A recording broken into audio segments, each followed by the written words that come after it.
Welcome back to another episode of Key Factors Podcast. I'm your host, Mark Jones, and we are sponsored by ReviewMyMortgage.com, the largest index of mortgage programs in the nation. And the past couple of episodes have been very insightful in regards to what's going on with realtors and the attack on them. We had guests talking about different types of marketing tactics that you can use, especially using humor in your business to grow your business. And lately, I've been hearing a lot of chatter about a crash in 2024 to be exact. And I brought two friends along to help me navigate through all of this minutia. So I'm going to introduce my guests and let them tell themselves about themselves, and then we'll get right into this. So if you are listening, if you're watching, you get something out of this, like, subscribe, share with a friend, even hell, leave a review on Apple Podcast. It helps tremendously. So without further ado, let me introduce my first guest, which is Alan Corona. Alan, how's it going, Mike? How's it going? Good. Thanks for having me here, man. Excited. I've been seeing you all the time on YouTube, man. Follow you for quite some time and finally get to be on the podcast. Now you're a part of it, Yeah, baby. I'm part of it, man. Appreciate That's right. that. Appreciate that. So the next guest is Michael Schultz. Michael, what up, dude? What up, man? It's good to see you again. Yeah. Yes, sir. Yeah, I know we've both been busy and everything, but it's been an interesting year, to say the least. Absolutely. But, man, pumped to be here, excited. Absolutely. If I get to doing the Ricky Bobby thing, just maybe just wink at me a little bit. I'll put my hands back down. And those of you that are out there that are just listening to the audio on Spotify or Apple Podcast, if you close your eyes, you may think that I have a super special guest on. Anywho, I won't get into that. But guys, tell us who you are, what you're about, so the folks listening know why they should listen to the things that you guys are about to say. Who wants to go first? I can go first. Again, my name is Michael Schultz. I've been doing this for almost 13 years. April, in fact, will be 13 years. Local guy here in town. Was born in Florida, but got over here as soon as I could. Got to Texas as soon as I could. Even though now Florida is just as free as we are, if not a little bit more. So who knows? I might end up back over there. I already own a house over there. I can just go back. There and you forth. go. So. But yeah, I've been doing this for a long time, man. I got in the business right in 2011 when stuff still wasn't fully back in full swing. Yep. From the '08 crash. Got my license. I think I gave the company I was with 2 weeks notice and said, there you go. Hey, I'm gone.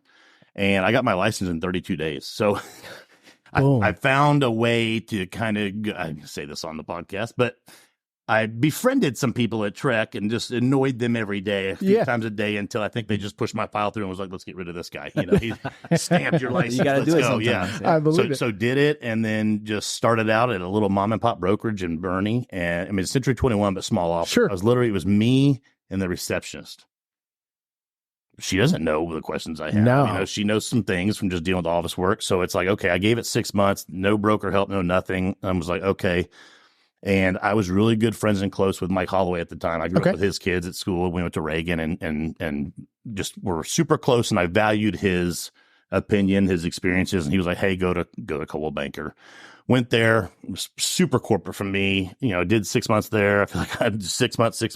But I found my groove when I went to Keller Williams Luxury right after there. I started doing some luxury deals off the bat after really doing nothing for the first year. I think it's funny when I tell people this, I've been in the Business Journal the last 9 years in a row for being one of the top 20 luxury agents in San Antonio. One more time with that one, just in case for the people in the back. In the top 25, San Antonio Business Journal. I'll give a little golf clap. There you go. Past 9 years. I'm super proud of that. I love the fact of that. I love helping families. I love finding, investment properties or flip properties, whatever it may be.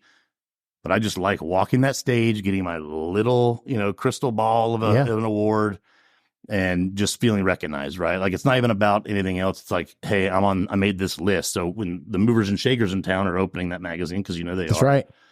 They're looking at there and I'm the youngest one and I keep creeping up the list. I love it. So this past year I was number 9 and Impressive. Hopefully I'm in 4 or 5 or whatever. But the first year I made it, Mark, I was like, this is a joke. And I deleted the email.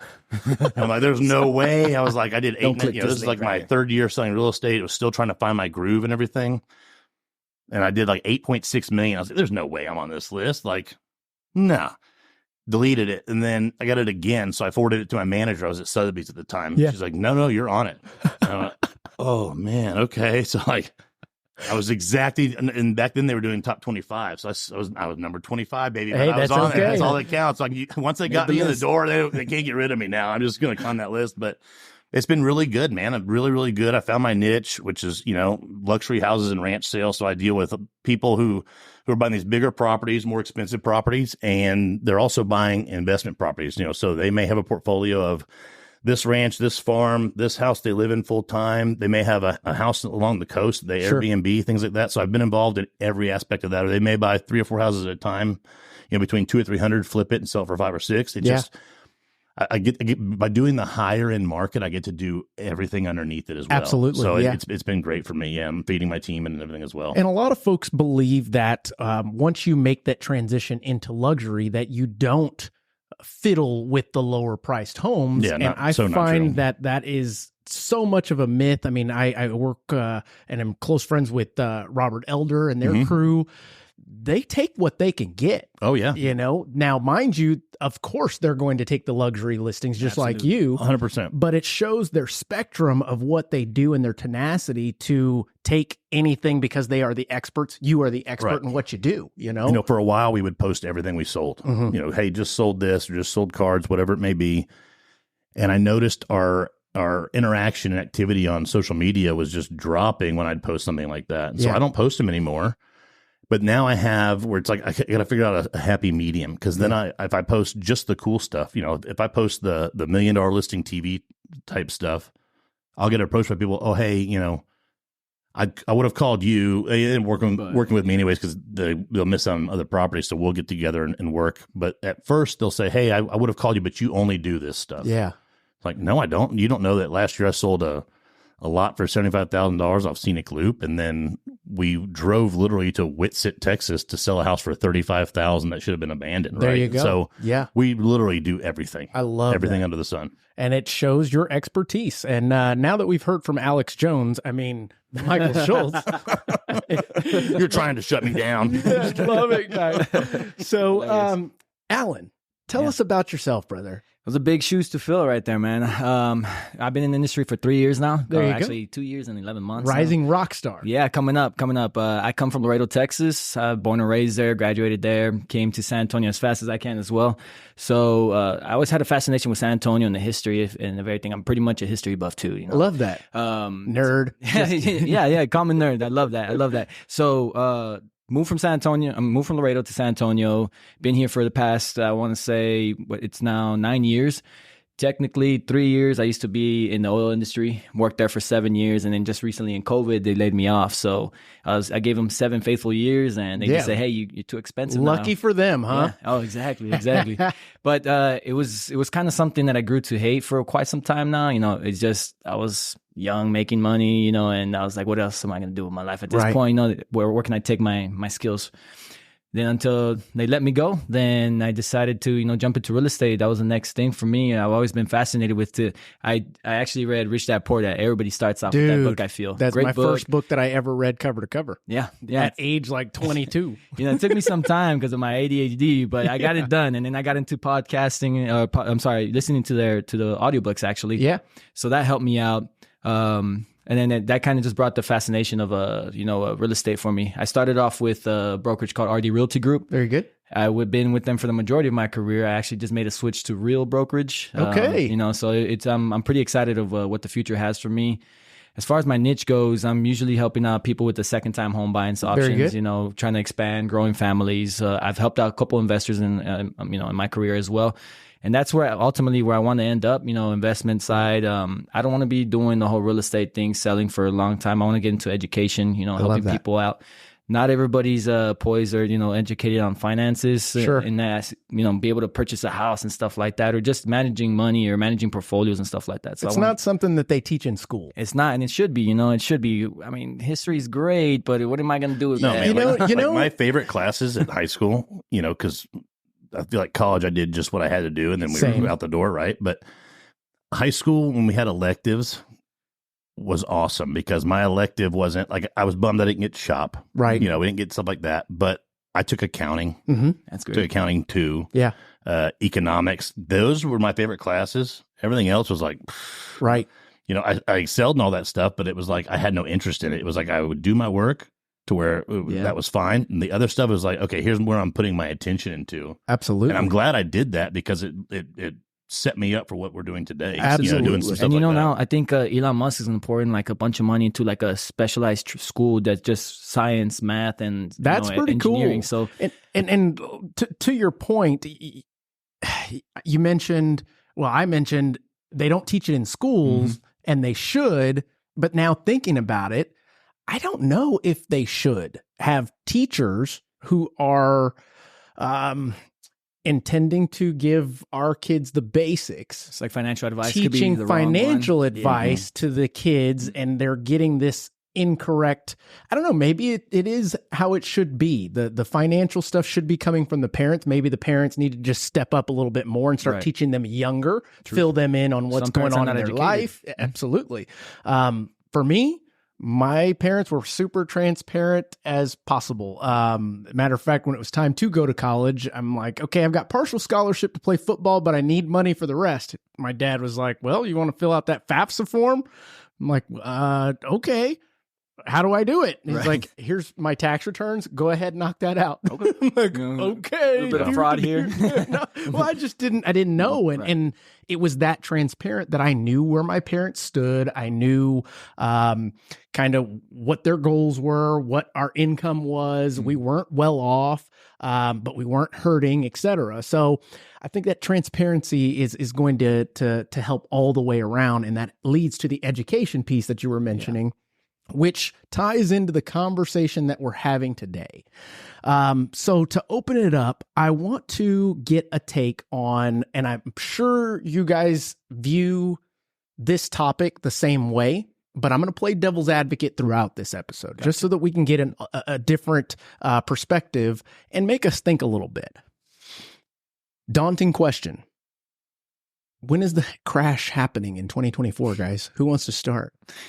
It's not gonna. Yeah, I agree. It's not gonna happen. I honestly think if we have a crash at all, it's gonna be after 2024. I think 2025, maybe the end of it. Like, you know how we had the COVID pricing and things were skyrocketing, rates were super low. I mean, I know I took advantage of that. You know, we bought that house in Florida. I did a $1.2 million house at 2.7%. I mean, it was like free money. I'm like, okay, you know, and we rented it out and did things like that and have made money off of it. But I honestly think we're going to see something like we saw in 22. Okay. When, you know, halfway through the year, it started trailing off and rates were going up and people were starting to back down and do things. Now, I still sold a bunch of stuff during that time. It was just a little bit slower, you know, and then being in the luxury market as well, too, or the ranch market, people are still buying stuff, you know, and I feel like if I go back and put everything pen to paper, 85 to 90% of my deals are cash only anyways, you know, so I do a bunch of that stuff or their portfolio loans, you know, doing other things like that. And they're not your typical conventional, right? And so they have some more freedom in doing things like that. But I honestly think we'll get through 2024. I think it's going to be a great year. Yeah. You know, not saying, hey, I'm listening to these real estate influencers on social media because I think that's garbage too, you know, all this other stuff, but just talking to who I talk to, like talking to you, talking to, you know, someone, because we share an office goals in our office, you know, so I've got some friends in there, you just cooler talk, right? We'll call it, you know, talking to some people who are on obviously a higher pay scale than I am, just from around the country, people I know from, you know, I've sold homes to several of the USA executives. So, you know, just hearing their insight, different things like that. Again, people over my pay scale, who I feel like are going to be a little bit more smarter than me, a little bit more older than me, and have been around the block a couple of times. I feel like 2024 is going to be a fantastic year. I think we're going to have the beginning of 2025 be the same, you know, because I don't think they can be like, oh, 2024 is over, boom, we're back at 8 or 9% or wherever we're going to be at. I think it's going to be that slow roll back into it again. But somewhere in the middle of 2025, middle to late, I think they may start going back up again. But I think they're going to be so good in 2024 because I think it's an election year. I know some other people go, hey, the president cannot dictate that. It's not the president. It's technically not the president. Right. It's more so what leads up to that in hopes that the president will remain or be replaced. Correct. And you see, it's all going to be market specific, really. San Antonio's always been strong. Our economic, go ahead, brother. Yeah, is strong. So we have a lot of military, medical, all that keeps our economy going here in San Antonio. Travel, right? And then not only that, all the developments, all the companies pushing to Texas, and just out in the outskirts, towards New Braunfels, San Marcos, we're getting all that developed too. So it's just people are willing to commute a little bit longer to get a home out there and then come back into the city for work and stuff like that. So I don't see we'll see. We're seeing it now pull back on the prices, right? But a crash, I highly do not see that. Right. I mean, Microsoft came in and paid $54,000 an acre in an area where everything's going for $20 an acre. Oh yeah. So they're obviously betting, and they're a lot smarter than I am too. They're obviously betting, hey, we're going to come in and do this, pay this much to make sure we get it, and build out our suite, and then have now executives here and all this other stuff here. So I feel like little signs like that are all over the place. Yeah. And I was going to, I'm glad he said it because it's true. Just like in 2008 crash and moving through there, we had foreclosures, we had all these things, but we were still one of the strongest states to come out of this thing. Absolutely. Yes. Oh, yeah. And the reason why we're having most of this conversation is because you look in the media and it's hard for the layman, even the novice realtor, to understand and navigate through everything that's being told to them, especially if it's from someone that they know and respect, like a Grant Cardone figure or any of those folks that may or may not have a hidden agenda behind it.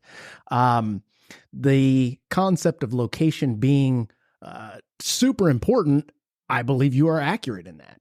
I believe that Texas, like you mentioned, we have not seen any kind of downturn other than when 2008 occurred. It actually took a 2-year period for us to feel it in 2010, and then it shot right back up. If you look at a chart and do a zoom out, you've got places like California that are constantly going to be riding that wave, that roller coaster. But again, taking a snapshot back, it's a constant upwards trajectory on that. Real estate is the thing that gets people out of the cyclical poverty situation. And we're faced with having to educate renters, consumers, sellers, all of that in a short period of time. How do we go about doing that? What are the things that we talk about with them? And we'll roll into that a little bit later, but I want to get into the concept of what is being told in the media and what you should believe, what you shouldn't believe. I mean, are you guys seeing anything on the news? Are you seeing anything on the bulletins, YouTubers? And a lot of it is clickbait for sure. Yeah. And a lot of it's clickbait. A lot of it's, hey, read this, or it's worded just enough to where I feel like they say they can't come back and get in trouble for what they wrote, or have to redact it or write the apology. But if they're right, they're going to say I was right. Yeah. But if they're right, they'll say I was right. But a lot of it's like, okay, we're not breaking it down into like micro markets. Correct. Like, if you want to say a macro market would be, even the state, and then an even higher market's the country. Right. All these statistics are showing you are just nationwide. Right. So they're saying, hey, like the mass exodus from California, because half of everyone moved from California.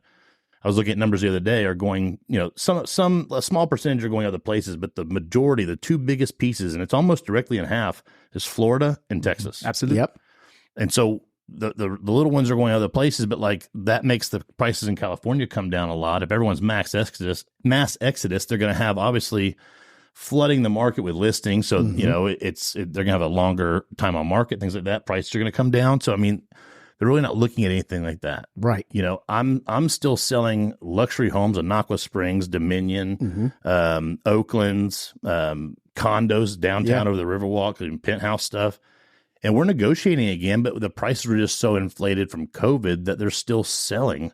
So the market's not dropping. No. I feel like I was just doing an update for a client last week where I said, look, sales are down, but down by like 1 or 2%. If we had 100 sales December of last year, we have 90 this year. Okay, so 10 homes didn't sell. Okay, but those 10 homes are going to sell in January, right? Like, and December is a weird month to look at anyway because of travel. Like, we're still contracting, showing, and things like that, but it's just a little slower. And when people mention that prices are coming down, No, I'll they're tell them, not they're going back to normal. Value, right. Yeah. They're not talking values are coming down. We're No. talking sales list prices because they Correct. were already overinflated thinking that we could get that price. And matter of fact, they could in the last couple of years, but now fast forward to reality, Yep. compile that with higher interest rates, the affordability of it just doesn't make sense. Right. But at the end of the day, these folks aren't going to give away their property at risk of losing their current low payment to go and trade it in for a higher equal property, Correct. higher payment. Correct. So like, here's an example. We just closed on one a week and a half ago, 2 weeks ago, maybe most. But I went to him, or he came to me as a referral. I sold a $3.5 million property on the lake. Okay, they were friends. It was on Canyon. 3 days, 5 full offers. 4 full price offers. One was lower. One was way lower. From a neighbor just trying to get it. But I had that many offers on a $3.5 million property on the lake, sold it in 72 hours, easy deal. We had a lease back for free, everything else. So she had time to get out. So I was referred to one of her friends and he was like, oh, well, she did that. And well, you're not on the lake. You're not this, you're 2 different products here. Right. Right. But still a luxury home nonetheless. It was in the Oaklands. Yep. I ran numbers for him after seeing the house. Cause on a luxury deal, I will always go to the appointment, take all my notes, all my photos on my iPad or my phone, take one of my agents with me to help with that. So I'm talking to the agent or the seller, not just staring at my iPad all the time. And I come back and tell him, hey, flat out, your house is worth $1,650. It got irate. No, it's not, blah, blah, blah. Well, he built it 22 years ago. It was the original house in the neighborhood, the biggest house in the neighborhood, the biggest lot in the neighborhood. So he had all this stuff going for him. Sure. But all original. Now, pristine condition. I don't know how he kept the house that nice, but like everything was nice. Okay. So probably ex-military or something. Builds nursing homes across the state. There you go. Sanitation, baby. Sanitation. Yeah. So I tell him $1,650, he loses his mind. Says, no, it's worth $1,950. And I said, no, I mean, I respectfully agree to disagree. Right. I'm at the point in my career now where I don't have to take every deal. No, especially if I know it's going to not waste my time, but like waste my other clients' time. Because if I'm doing so much for this one person and they're not being realistic, then that's unfair to my other clients, right? Or unfair to my kids and my wife because I'm on the phone with them constantly all the time trying to get a price reduction or whatever. After thinking about it, after we did photos, he called me back and we lowered it $120,000 from there. So we're at $1,835-ish, $1,830,000. And the market sees that. The market sees that. Well, we weren't even on the market yet. Okay, gotcha. Yeah, we weren't on the market yet, so thank God. But then I sell it in 2 weeks, but I sell it for $1,650. Weird, right? That's as high as they'll go. He's tired of arguing with them back and forth. We get it done.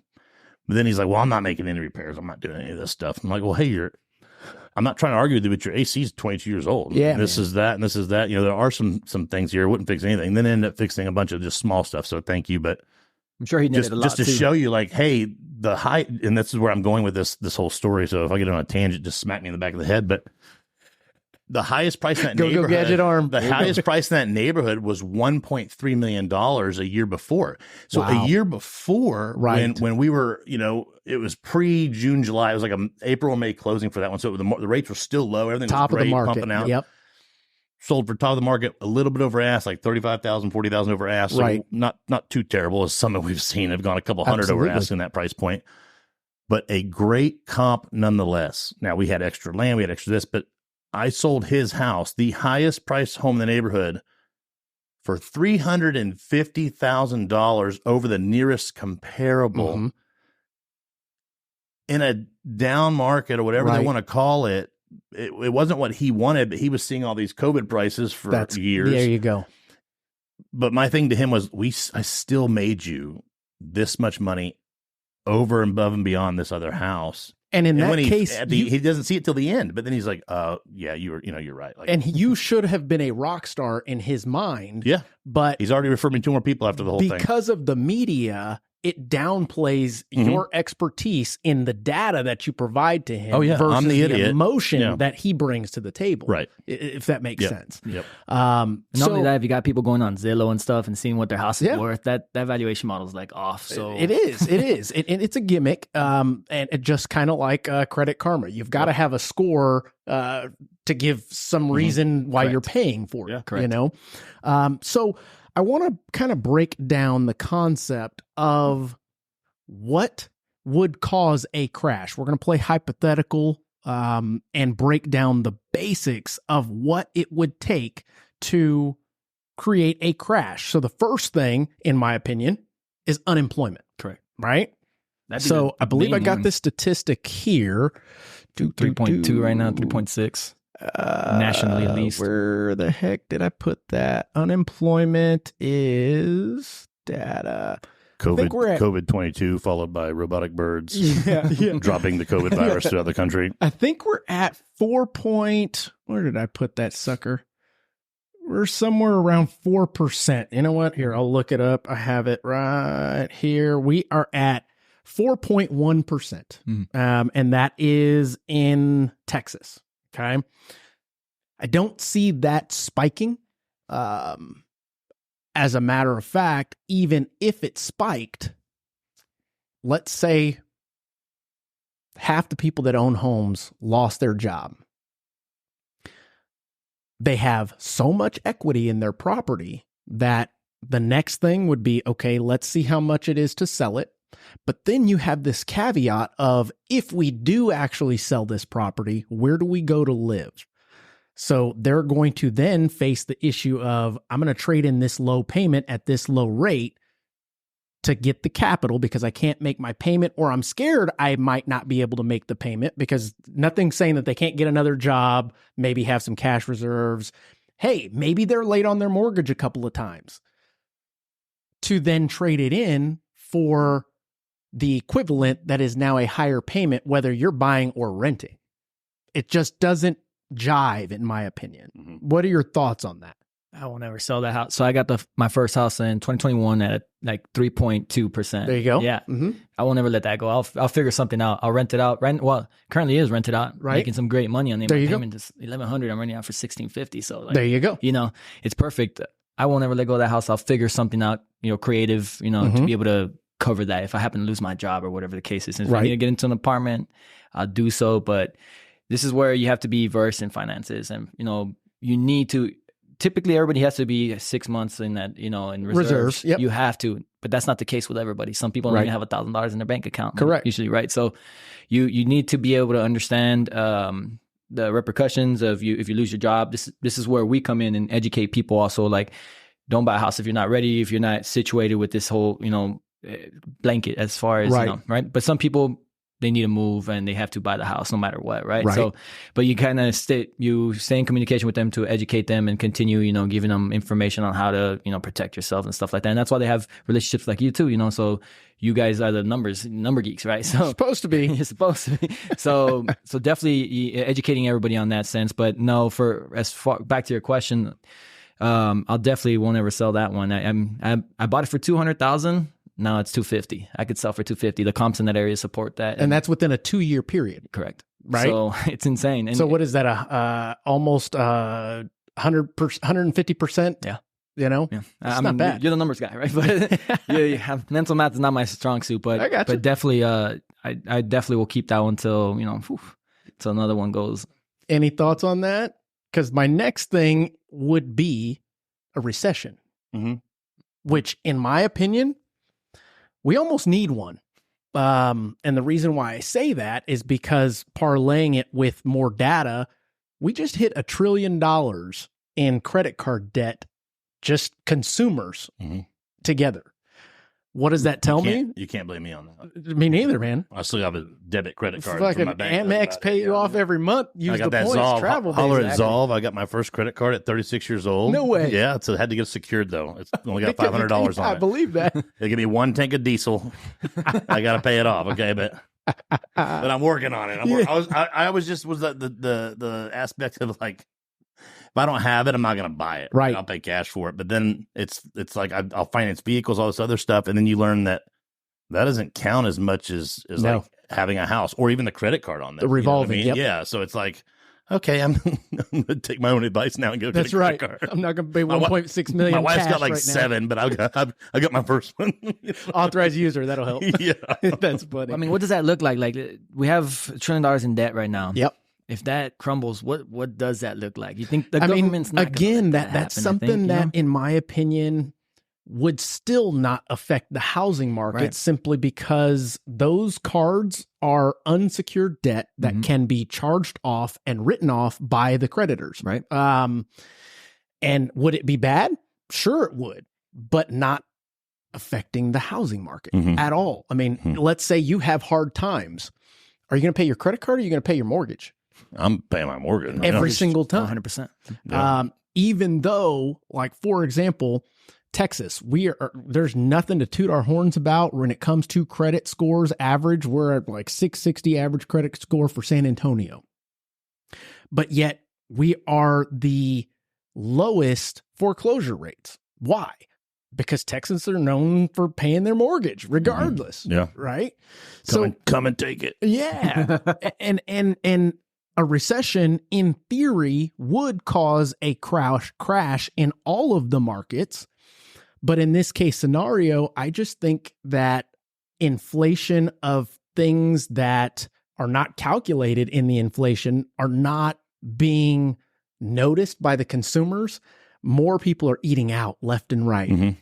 Restaurants raise their prices. Oh, yeah.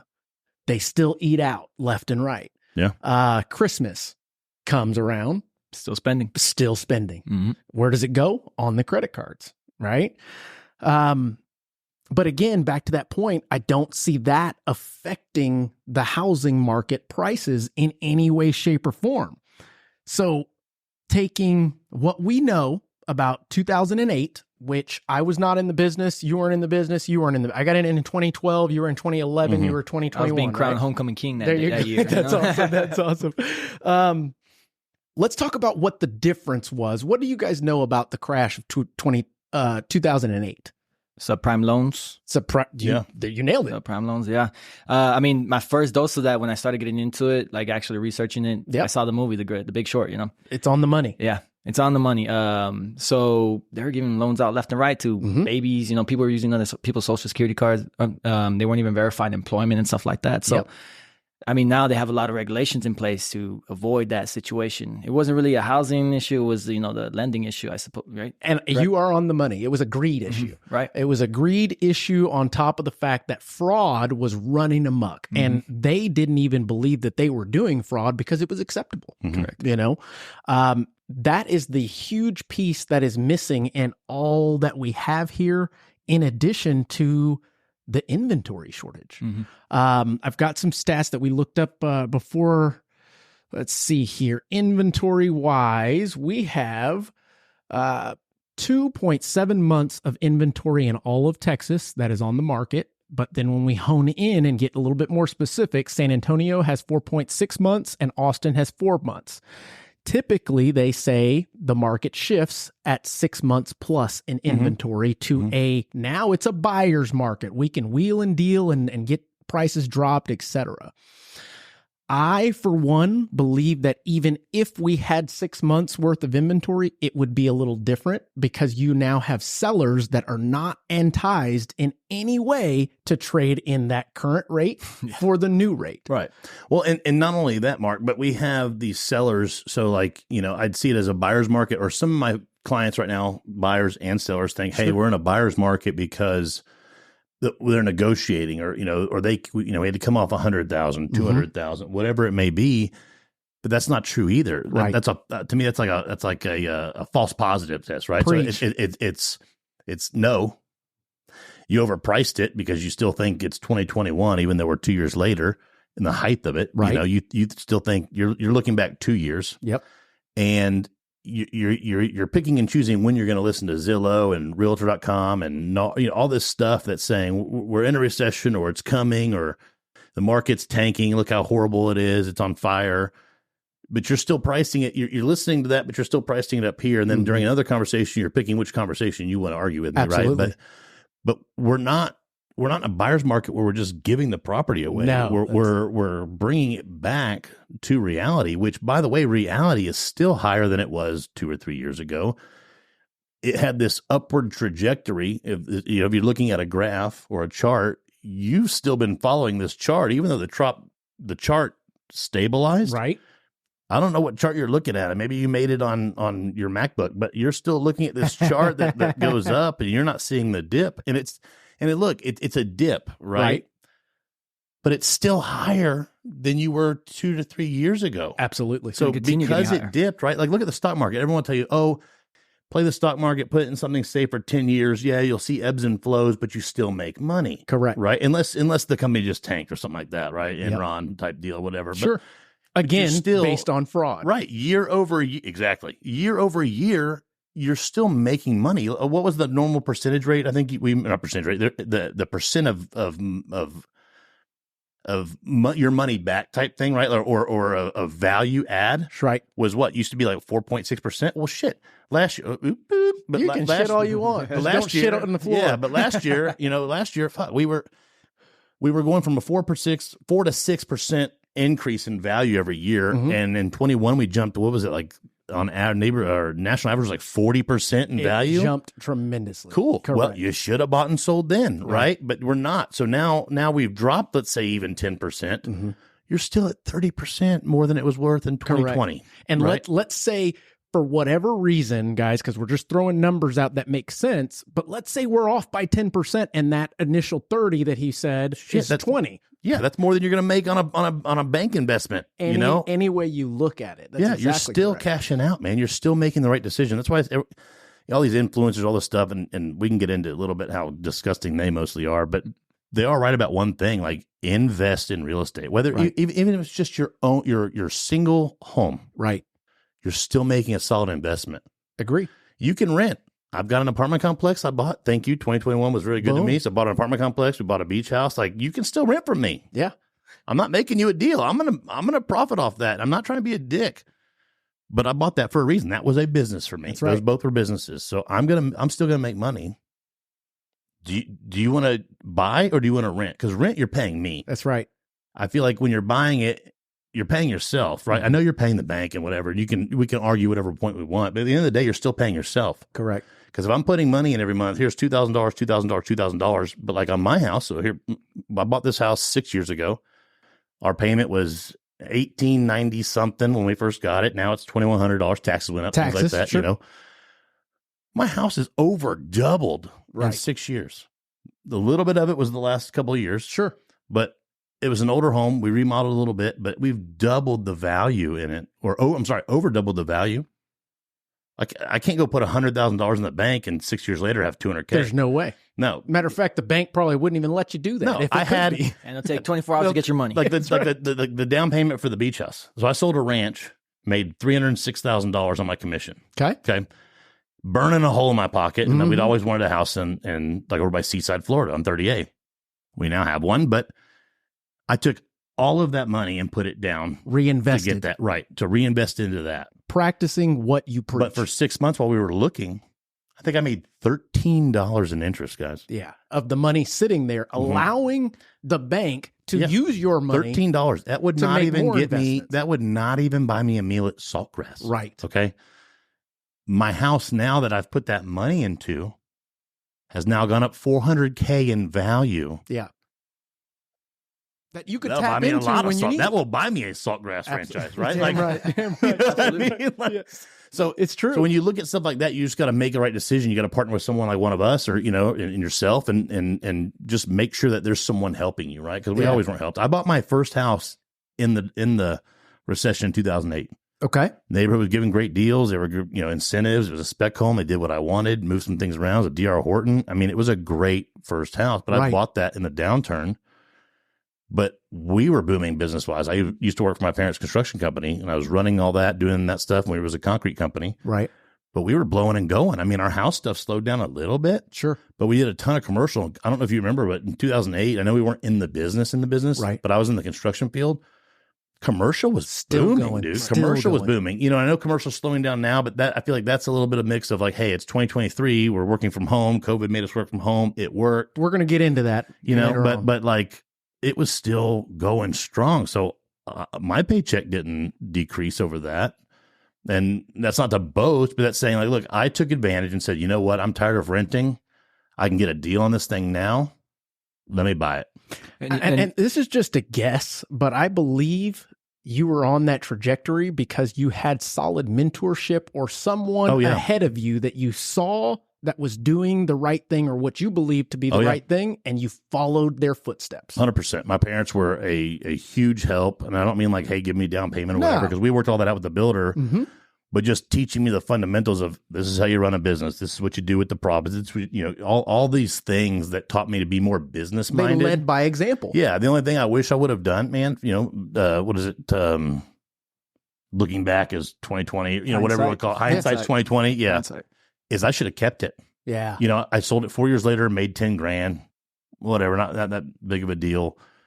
But I had a friend that lived in the neighborhood too, and we sold hers another 4 years later. So she was there for 8, I was there for 4. And she made like 180K. Yeah. Where I made 10. And I'm like, man, I should have honestly, dude, it was in Schultz, Cibolo. I should have like rented it out to someone in the military that was going to take care of it.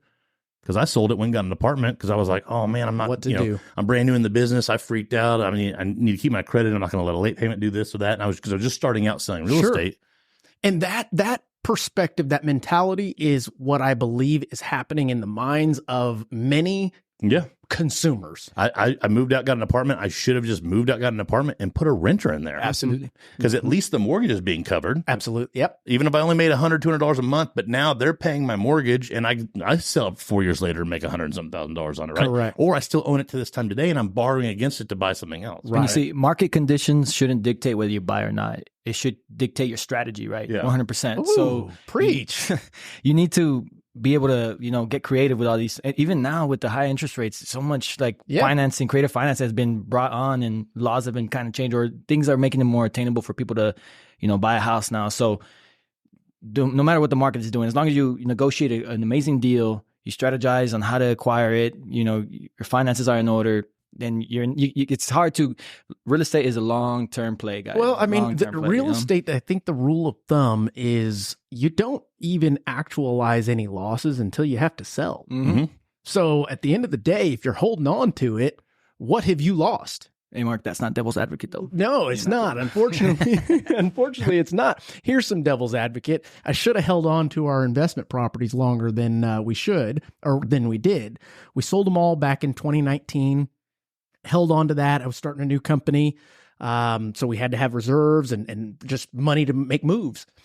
And then we started flipping properties in 2020 or 2021. And then that market, it didn't completely dry up, but people shifted to buy and hold when we ended our flipping.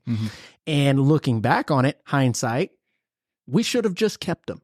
But at that time, being younger, doing what we were doing, we saw the capital as something to use to leverage even more. It worked out for us, but like you said, holding on to it in any situation, consumers believe that the housing market is similar to stock in the sense that you have to actualize your losses every time you look at it. How often do you look at your value other than when you pay your taxes? And that's if you pay your taxes separately from your actual mortgage payment. On some of the investment things we own, we got together with a group of us in the office, and there, depending on what deal it is, there's 10 to 15 of us on a deal, right? The apartment complex, I think there's 10 or 11 of us, and we all just put a bunch of money into it. And however much money you put into it, that was your interest stake in it. Yeah. I don't look at the value of any of that until we get our K-1s and looking at doing taxes end of the year and protesting things like that. Absolutely. We look at it and I go back, okay, it's either we broke even or, hey, we lost a little bit, but I'm writing that off, things like that too. But I was going to say that should help because you've got to offset some of the income that was made in that year as well.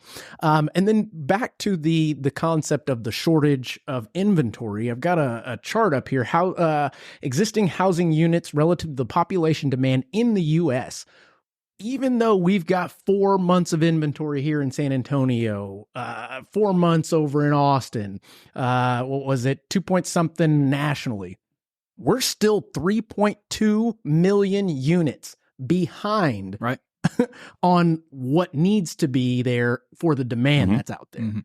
It's crazy. And people think just because they said the Feds are going to drop rates or drop the basis points 25, 3 times next year, they don't understand that it's not going to be aggressively. It's not going to be a quick thing. It's going to be over time, and they're going to have to look at the reports of GDP. CPI, well, that's cool that you brought that up. So go ahead. They can't bank on it going down. So actually, I was looking at some stats the other day. The first week of December, like 298 homes sold, right? And then they announced that whole Fed's going to drop the rates and all that stuff. Following week, it was up by 144 homes sold in San Antonio. So what happens? People, right now there's a lot of pent up buyer demand, right? So they want to get into the market. As soon as they hear something about interest rates dropping, they act on it, right? Right. So, it's gonna. Definitely don't pay attention to the basis points and all that stuff. You can always get creative. On our second home that we bought, we bought it for $332,000. Right now, that same home's selling for $315,000, right? Right.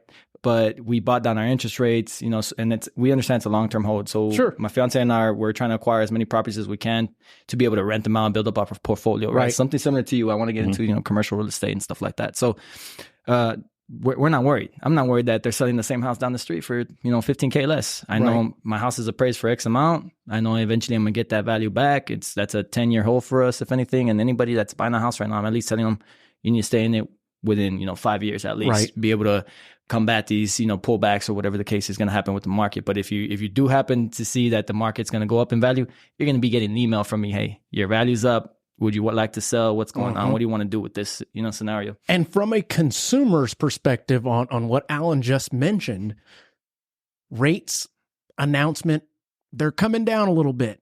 All of a sudden, transactions go up.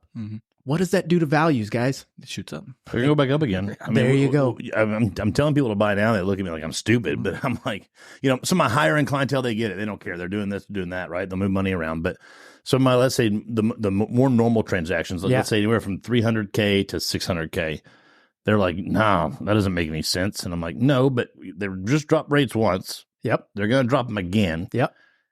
If they do, or whatever, or how many times they do, no matter if they drop rates or not, though, your value is still going to creep up a little bit, right? Absolutely. So the best thing for you is this house works for you, right? You like it. It's where you want it. The location's a rock star location for where you want to be. It just everything aligns except that rate, right? But you're qualified to do this. Yep. Do it. And I'm not pushing you. If you don't want to buy this house, you don't have to buy this house. You don't like anything else $100,000 lower where you feel a little bit better, right? But you like it. It works. Refi it in 6 months to a year. Absolutely. But it's always, to me, it's like about the stronghold. If you can physically make these payments happen and it's everything on your list, like it checks every box, do it. I have to agree wholeheartedly with that. And bringing to the table a couple of statistics, there was a Twitter poll that was going around that mentioned 59% of renters plan to buy within the next 2 years. And in that same poll, the same people that took that said that the interest rate was more important to them than the price of the home. You can't change the price. It's like, where and what are they listening to? What are they consuming that is getting them to think bass-ackwards? Yeah, do a buy down. Get some seller concessions for that. Even still, so not a buyer's market, but willing to negotiate. We're not changing the price, but we'll give you some closing costs, which will help you with the affordability factor. Yeah. But at the same time, we're focused on the rate, which equates to payment, and leaving the equity piece to just whatever, no big deal. When it should be, can you afford this payment right now? If so, would you be able to afford it for, let's say, the next 5 years if nothing changes? Right. Yes? Great. Then let's move forward with this property. Because at the end of the day, you can't go backwards to buy the home at what it was before. Here's devil's advocate. What do you say if refinancing extends your loan another 30 years? I was on TikTok and I posted a video and saying about, refinance and stuff like that. Some guy went on there and saying, "Oh, that's so retarded. That's gonna, extend your loan for another 30 years. So you're gonna pay more interest." And I told him, man, if you're taking 30 years to pay your house off, you're doing it wrong. You should not take the 30 years. If you're living there for 30 years or something, that's retarded. Exactly. And it's just not in our culture these days to stay in the home. Matter of fact, the previous tenure in a home, first-time home buyer, used to be less than 5 years. It creeped up to 8 when they took the statistic during COVID. Well, no shit. We're in our homes. We can't do anything. Right. We're not going to sell. Rates are low, etc. I have a feeling that we're going to get back to that 5-year mark in the next couple of years, just because that's what we do in this generation. This is the largest generation that's buying. We like the new change of sceneries. We like to make moves, etc. In addition, we use social media as our everything, and it's sad but true. So therefore, aren't you trying to keep up with the Joneses type concept? So they're going to continue to leverage and move that equity over. Now, my point here is I took 6 contracts in the last week. Out of those 6, 3 of them were in first-time investors. Already own a home. They don't want to sell their home, but they want to get in the investor pool. And that to me is an astonishing figure, because I'm not the only one doing loans these days. I would imagine that plenty of folks out there are actually getting on the investor side to combat this institutional thing that's going on. Because the other day, and I brought it up on the last episode, but it had nothing to do with this, but now I can kind of talk about it a little bit more. If you go to any CAD, county appraisal, and just type in a zip code and just start scrolling, you would be astounded at the amount of LLCs that you see owning properties. Oh, yeah. So the layman doesn't look at these types of things. The layman doesn't even know what that means in those scenarios. What that means is the rates are not affecting investors getting in the market. At the end of the day, they believe home prices are going to continue to go up. At minimum, they'll be able to cover the rent, and it's going to be a long game. So what is initial, or what it's in actually doing, is pushing anybody out of the market that had a chance to become a home owner, putting them on the sidelines, hoping that prices are going to drop. And what's funny is that you hear, I'm waiting for prices to drop, and then you've got another crew, I'm waiting for interest rates to drop. What if neither of them do? You're just going to keep paying rent? Yeah. That's that. I mean, I guess that's what they think. It's sad. It's a sad way to look at it, but and when I first, I'm just going to buy another apartment complex. they can pay it to me. And when I first started, I remember you and I were having conversation, and you told me, time in the market beats time in the market all the time, every time. So that kind of stuck with me, and that's something I try preaching to everybody. You know, it's, as long as you structure it correctly, your time in the market's always going to outweigh it. You know, trying to time it. So the people that try to get in the low interest rate, you know, they said, oh, you know, COVID's happening. They were scared for their jobs with it. They saw the 2.3. They saw the prices skyrocket, and they didn't jump in the market. Now they're over here. Oh, interest rates are high. I don't want to get in. The prices are high. So you got to be able to educate these people and tell them, you know, how we could structure. Like you said, there's so much ways to get creative financing, seller concessions, lender concessions at times. You know, even realtors are willing to help out with their commissions too. So there's a lot you can do to be able to and take that back. You could delete it out of there, right? Hell no, we don't edit nothing. So do you guys believe that it is a basic excuse that they're giving due to fear? Or is it a lack of education? I think it's 100% both. And it's a 50-50 split. I think it's them being uneducated. And no matter how hard, I mean, and you know, how many of us realtors, right, brokers, are actually educating them?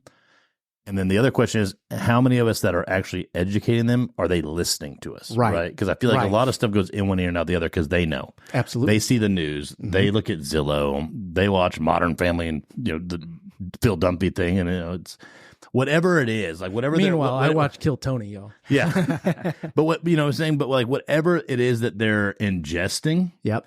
That's what they know, and that's it. And they'll stick by it no matter how many times I could be like, hey, let's meet at my office.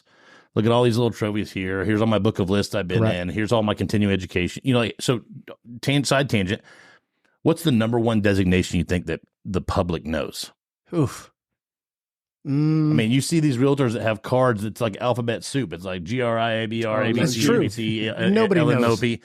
I went, okay, I got a few of those, and I'm like, this is stupid. Like, I keep adding them to Sabor on my business card. I'm like, no, I don't put anything on that anymore. I use one, CLHMS for Certified Luxury Home Marketing Specialist. There you go.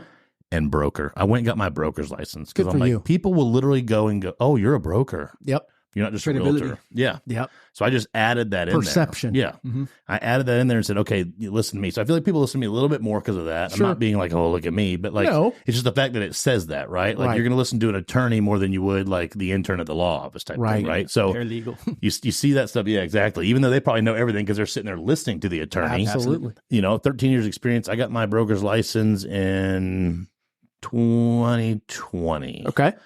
And it took 8 months to get it. I did 580 hours because I did the bare minimum, right? Yeah. Like I had to do the bare minimum because I didn't want my broker's license, but I just woke up one day and said, I'm getting this.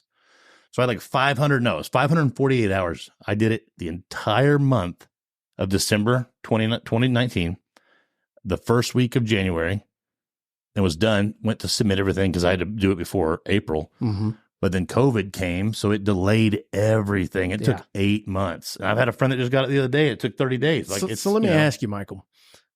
Are you the broker on record at your brokerage? No. There's 1,200 and some odd people. I'm at Portfolio, which is a boutique brokerage within Keller Williams Heritage.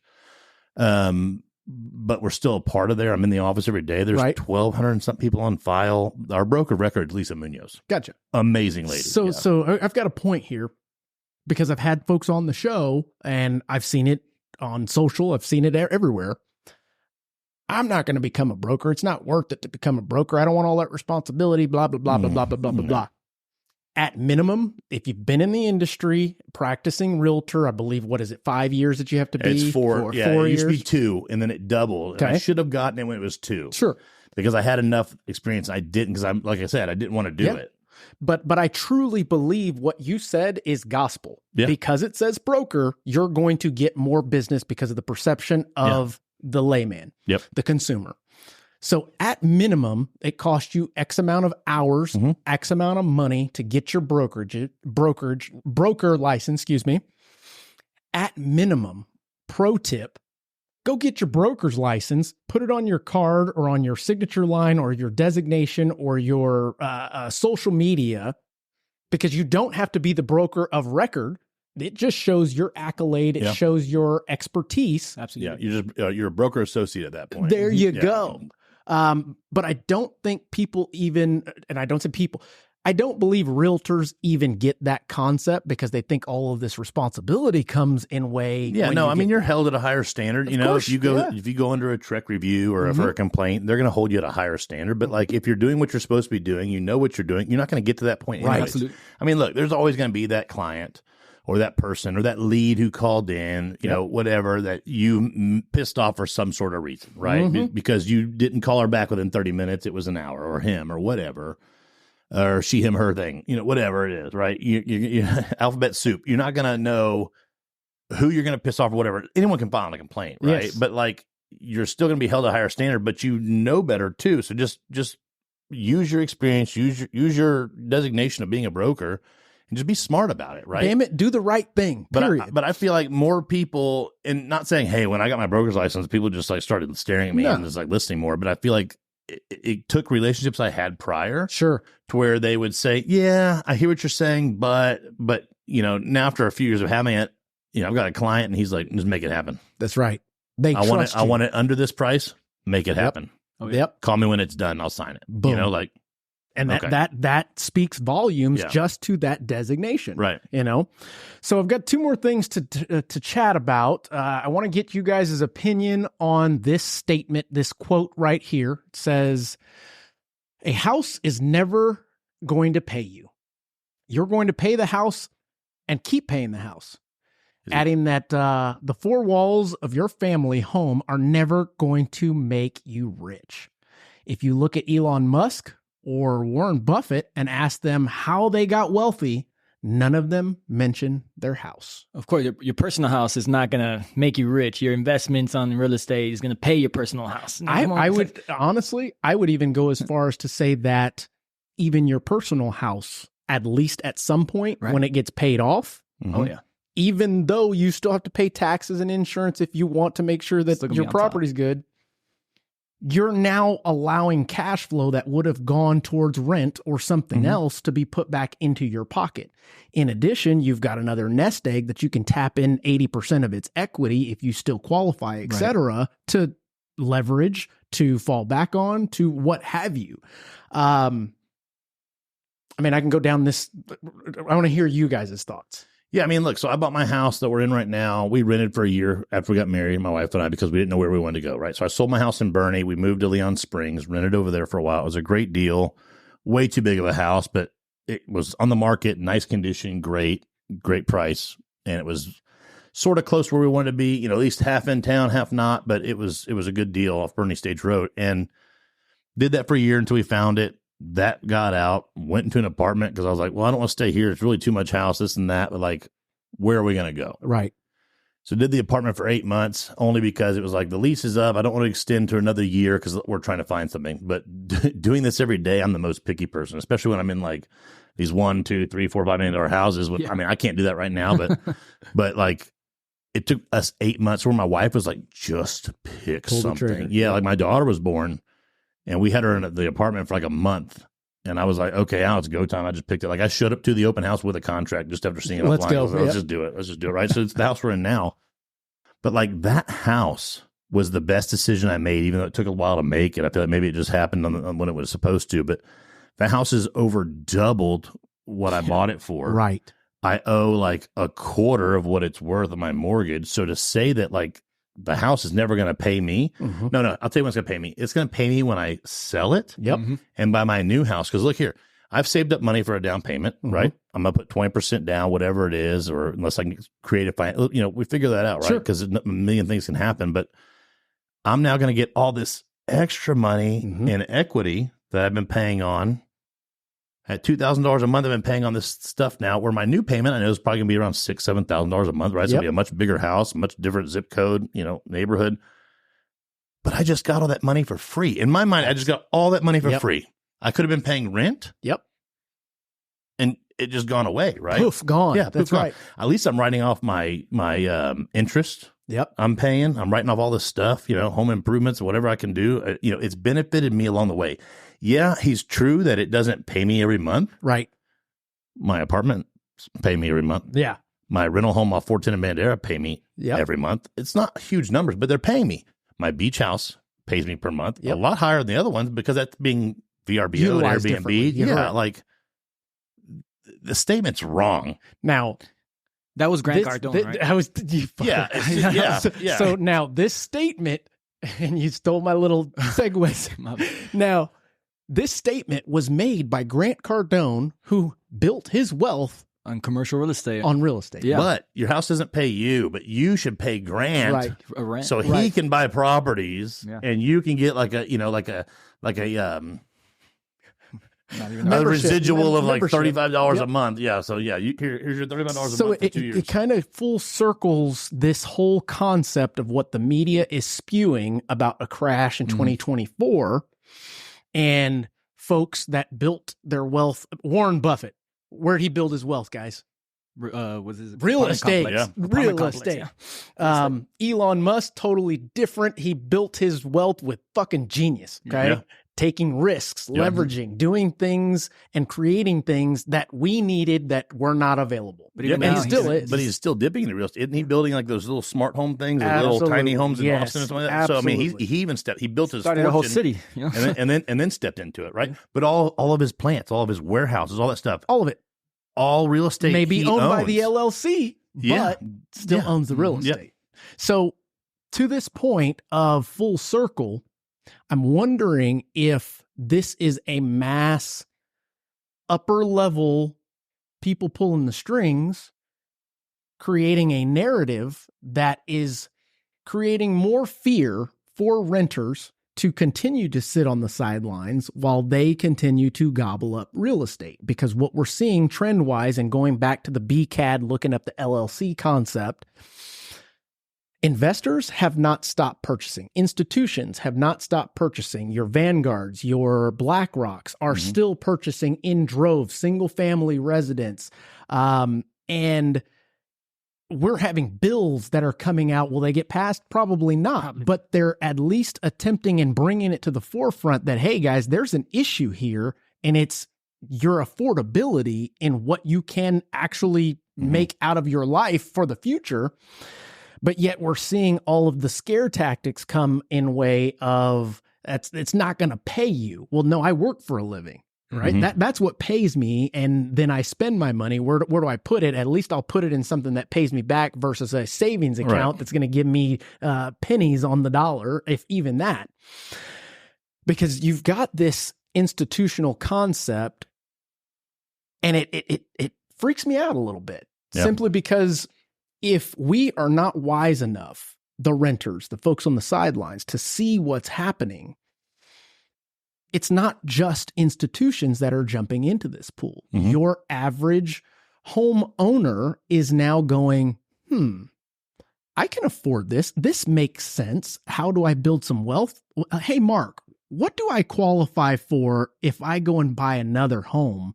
Maybe a second home, beach house, maybe a duplex, quadruplex.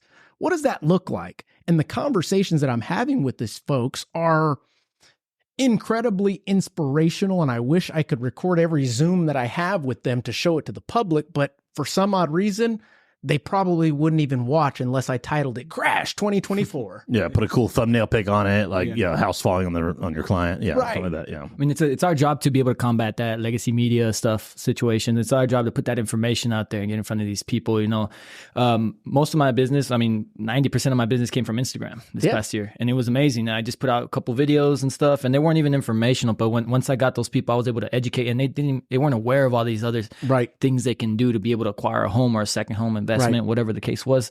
So I think it's our job as professionals in this industry to be able to combat all those narratives out there with the crash is happening and all that stuff.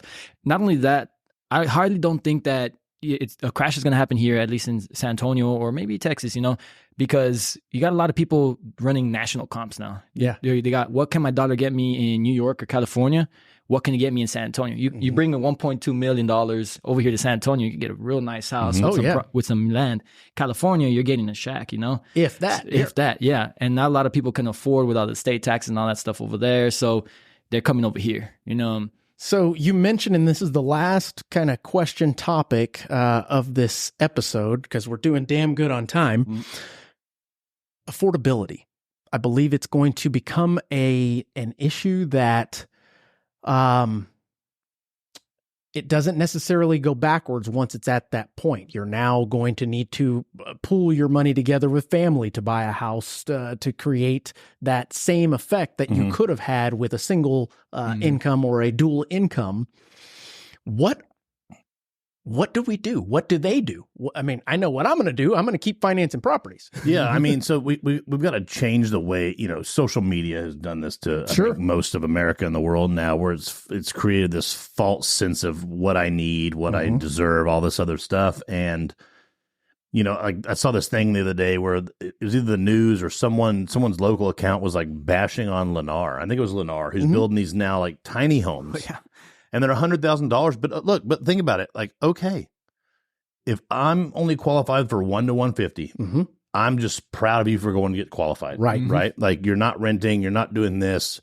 You're putting the money towards your future for your family, your kids, or whatever. Or if you're a new married couple or single guy or girl, whatever, and you can qualify for this house, go buy this tiny ass Lennar. That's right. That's right. Because look, you're going to live there until you can move up. You may want to keep it because you got equity in it now. Let's say it's 5 years from now, right? Now the house is worth $250. You paid $100 to $150. You now have $100,000 equity in the house. Pull it out. Pull a HELOC, do whatever. And I'm not saying like don't take this. I'm not a financial advisor, but just based on experience, pull the money out. Go buy yourself a new house. Combine that with whatever down payment you saved up. Rent it out. Leverage it. There's always going to be someone that needs a house. Absolutely. So you don't rent because you want to move up. Right. but someone's going to need to rent, right? They may be getting back on their feet, or they may be just starting out. They're 10 years younger than you, and they're in the same, they're walking through your footsteps, not knowing you, but they're going through your same life plan. Rent it out to them. Well, I mean, you've got... Or seller finance it to them. There you go. Become the bank. Become the bank. Make your own rate up. And people think, I'm 12%. No. Make it reasonable. Yeah, like even in this market we're in now, I've done 2 seller finances lately on listings of mine. And we've been under where the banks are at right now, because they're still above where they were. And I mean, they're paid off now, or whatever. Chances are you're going to get more equity because they put more down. Yeah, you're willing to get more out of your house because they're like, hey, my payment's this and that, and blah, blah, blah. It's not as bad. It's under where prime is right now. And it's a good deal. And so we've sold those. They're happy. They may pay it off in a year, 2, 3 years, but they won't reach their 5-year balloon. If they do, they'll pay it then. Right. But it gets them into something, right? Well, I think that Lennar is on to something, and I believe you're going to see others follow suit because looking up at the board here, 99% of U.S. average homeowners cannot afford to live in the average home. Yeah. There's a niche for that product. Absolutely. So these companies are big companies. They do their research. Maybe they know something that we don't know, or maybe they know exactly what we know, which is there needs to be more affordable housing, and prices aren't going to go backwards. So therefore it needs to be created. Yeah. And if there's a niche for it, if there's a profit margin for it, they're going to fulfill that. Yeah, capitalism became this dirty, scary word, and it turns me on more than anything else, woke man. mob. Yeah, I'm like, go open a business. Capitalism. We're all going to better ourselves by following that kind of model, right? Absolutely. And I know we all believe in that to some extent, whether some more, some less, but still believe in that fundamental, basically. Absolutely. And that's the only way we're going to get out of any of this, right? Yeah. Like prices are going to go up. Whatever, that's normal. They were going up before. And, in the 80s when people were paying 18, 19, whatever percent, right? That's right. They were still doing it. And then someone may go, yeah, but the house was only $50,000. But it was all relevant too. They weren't making, $300,000 in their manufacturing job. They were making $40,000, right? Or $20,000 or less, right? So it's like, it's all relevant. I know I've seen some other bullshit where they're like, the 300,000 is a new 100,000. And it may be, right? Whatever. Like, right. This is the situation you're in. Yeah, that's on Instagram, right? So you got to believe everything you see on the internet, okay? But like, it's all relevant to something, right? So like, go out and make 200,000. And I know that sounds so easy, right? But it's not. But find something. Do a side hustle. Do something like this. Like, better yourself. Take 5 years and work your ass off. Absolutely. And to better yourself, get into a better position. Because once you can get into that better position, whether it's 5 years, 10 years, or you luck out and do it in one. The rest of it just falls into place. Not that you're going to have to stop working or doing that. You keep working hard, but the higher you get on that ladder, the easier the hard work becomes. I know that sounds contradicting, that sounds but it's damn like, good. It's exactly what it is. Yep. You got to, everyone's afraid to work and do all this stuff, or I don't want to go in, or I got to have this, or I'm going to hold out for, I was watching this movie and the husband hadn't worked in a couple of years, and she's like, well, he's really holding out for, oh no, it was National Lampoon's Christmas Vacation. Cousin Eddie. She said, well, he hasn't worked in years. He's holding out for a management position. And I'm like, okay. No experience. Dude, I would have been running fries, graduated from fries to making the burgers, went from burgers to drive-through assistant to assistant to the regional manager. Yeah. And I would have went, all the way up through there. Meanwhile, he's the first one to go grab the boss and bring his ass to the actual party. Exactly. And it goes back to people caring what other people think about He had initiative. He had initiative when he kidnapped that guy. But like, look, even on one of our favorite shows, Dwight Schrute. Yeah. I love that. What guy. did Dwight do in The Office? He bought the building, dude. Yeah. There you go. Dude, he bought the fucking building. That's right. How'd he do that? His side hustle. Matter of fact, Jay-Z said his Beat Farm and B&B. He had 2 side hustles all out of the same location. That's right. And one of Jay-Z's quotes said, stack the shelves until you're stacking for yourself. Yeah. Oh, yeah. You've got to put in the work. It doesn't happen overnight. Not a single one of us became where we are, and we're not where we want to be even, but are still grinding every single day. Gentlemen, that was a fantastic discussion. I had a good time. I think that was a lot of insight. Is there anything else that you guys want to add before we close this out? No, definitely. When we talk about Cardone or Chris Cohn or whatever, do yourself a favor. Get on Instagram and look up Baller Busters. Best thing I can give you right now. Best piece of advice I can give you aside from buy more real estate. There you go. Yeah. Invest in real estate, invest in your wealth, your future generation as well. and just don't listen to that media. Speak to a professional, you know? I like Speak it. to a professional. All right. Well, gentlemen, again, I want to thank you for giving us all of the wealth of information that you have in this discussion. Very insightful, and hopefully people can pull out different nuggets that they can utilize in their everyday life. For those of you listening, for those of you tuning in, I've got a couple of tips for you as we lead into 2024. First tip. If you are in a position that you're able to buy and the payment is right and you can afford that payment, make sure that you are looking at a 30-year loan. And the reason why I say that is, and plenty of people out there are going to go, "But you're going to pay so much interest over 30 years. As we discussed in here, you're not going to keep the damn thing for over 30 years or even close to it. So if you want to pay it off in 15 years, double up your payment, y'all. It is that simple. Make a payment every 2 weeks, That's right. or what is it? Cut your payment in half and That's just right. make one every 2 weeks. Like they call it killing the P. Yeah. My uncle taught me that back in the day. Shout out Uncle Ernie. We called it. I use that, but for something different. I love it. The second thing to this is lock in a fixed rate. Stop listening to all the hogwash about this adjustable rate mortgage crap. Rates are going to come down, so you might as well get an AP. Dude, you're saving pennies, and the risk of having an adjustable rate mortgage is drastic. Let's say, and I'm going to tell you exactly why I don't promote adjustable rate mortgages. Let's say you're going to save 0.5% every payment, etc., because you went with an adjustable rate mortgage. Well, let's say rates are dropping. For some odd reason, there is a risk that you may not qualify when the time comes to refinance. And then shit hits the fan and you're out of luck looking at all of these additional alternative options. Don't put yourself in that situation. Stay conservative and make sure it's a 30-year fixed mortgage, no matter what program you go with. The last thing is refinance when it makes sense. Everybody wants to refinance right away when rates drop, but you're only adding money to your actual mortgage and stretching it out. The concept of refinancing should always make financial sense, and you're going to have plenty of lenders blowing up your inbox as soon as the rates drop by 0.5 point. Hold off, guys, because then when it drops another 0.5 point or another 1/4 point, you're going to turn around and refinance again. This is not a refinance game. This is about saving money. This is about making right financial decisions. So get with a lender that's going to be honest and show you the figures and comparative to what it could be. Because we're all in this to make a buck, but at the end of the day, the true lenders are the ones that can actually show and stand behind their work. Mm-hmm. And the last thing that I leave you with, guys, is make sure you understand the concept of crawl before you walk, walk before you run, and run before you jump off that cliff and fly.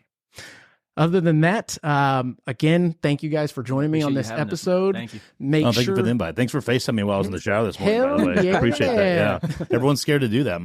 Odd. Just ball out. Right. Balls out. There you go.